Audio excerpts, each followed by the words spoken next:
Hi, let's look at your abnormal psychology assignment. Now, as you can see, it's a myth busting.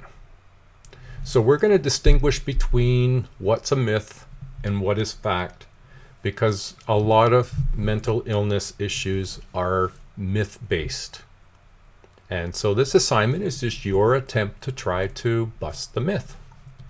So when we look at the assignment, I have made a list here of just some myths that you may find for mental health myths.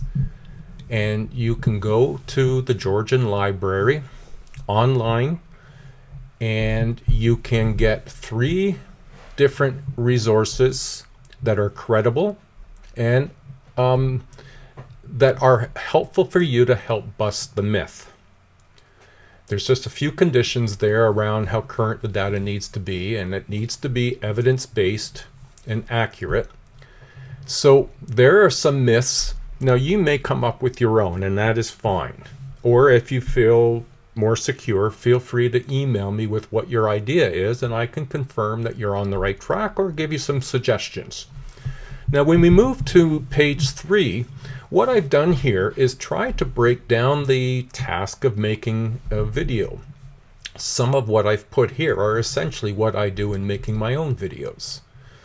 In this instance, what you're needing to do is I want you to clarify what is the myth that you're tackling and make an attempt to figure out where maybe it came from, or what are some of the more commonly held these myths, and what's the risk to people of being misunderstood. Now your research that you need to do, there's some comments that I've made. Now what's really important when doing this development of your counter arguments is I do not want your personal opinions. I just want you to summarize the author's perspective, their research, their evidence-based material that helps you understand the myth that you're busting and how that myth is being busted.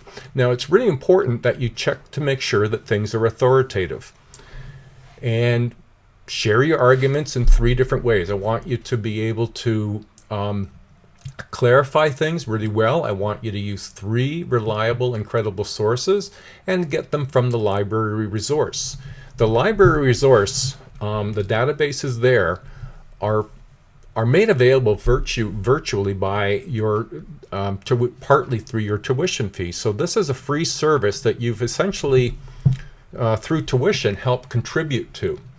And what's really been a benefit more recently with the library services is, rather than needing a remote access PIN number, you can use the same login as you log in for your email, your student email, and that password.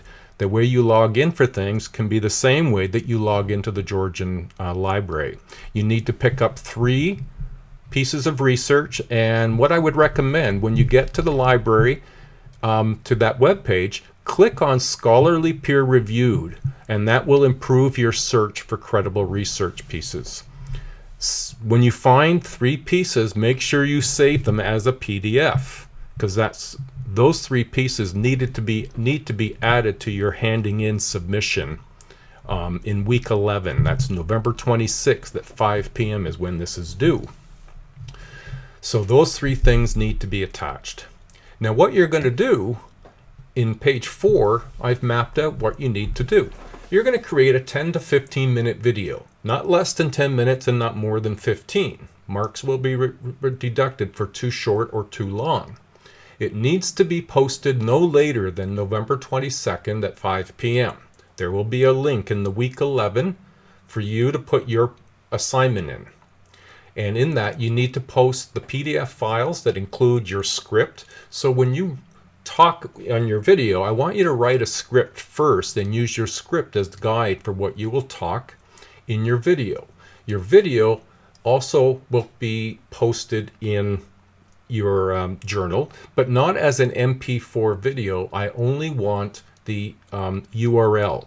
Now you can either post the URL from Screencast-O-Matic, that's in the tutorial that I've posted in 3 different locations, You'll find it in week 1, in week 8. You'll also find it in the supportive video resources.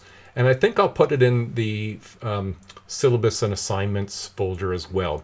A tutorial on how to use Screencast-O-Matic. So, again, I can only emphasize no opinion here, okay? But you can create your presentation either in PowerPoint or in Prezi or Keynote. If you're a Mac user, Keynote is your presentation software. And in that, I want you to be able to put a lot of images, graphs, and pictures, but not very much text. We'll come back to that when we look at the requirements for the rubrics. Now, what gets included? The audio and visual components using Screencast-O-Matic. Now, if you have a different software you use, feel free, but it needs just to be the share URL. And Screencast-O-Matic has one, and so does YouTube. Now, summarize your presentation, summarize your sources, and let me know how they helped you bust the myth. And all of your, each of your videos will need to identify the myth, focus on your research, and give some comment to what the risks are to people who are diagnosed, that if we continue to accept the myth, what's at risk for them. So again, I will remind you, there at the bottom, what is required? Screencast-O-Matic or YouTube share link, a PDF of your script, and 3 PDF of your research. And they all must come from the Georgian College Library. Google is not a reliable search for credible evidence-based information. So please use the college library. Ask them for some support. They're very helpful. There's some very good videos in the library now that allow you to walk through how to do research and how to use the library for searches. So please take advantage of that. Now here's the last sheet, and this is just really how is it going to be marked. And you can see most of the marks is on your multimedia presentation, so it's important that you do more graphic work and less text. 2 or 3 or 4 words or a sentence would be adequate. The rest needs to be pictures, graphs, or other images. The summary just needs to be a complete summary of the material that is in the research that helps you define or in better bust the myth that you've chosen.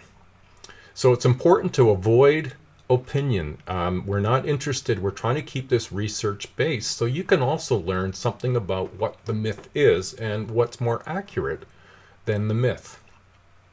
There is marks given for the correct length of a video. Too short, there's marks that are not earned, and there's marks not earned for being too long.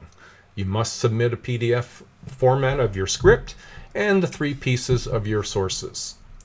Now, this has often been told to me by other students that they've enjoyed and have learned a lot from this assignment. So please take the opportunity to put something into it for yourself so that you too can gain something out of it that may help understand some of the myths that are associated with mental illness. I hope you enjoy busting a myth. Good luck, and feel free to reach out to me for more clarity. Bye for now.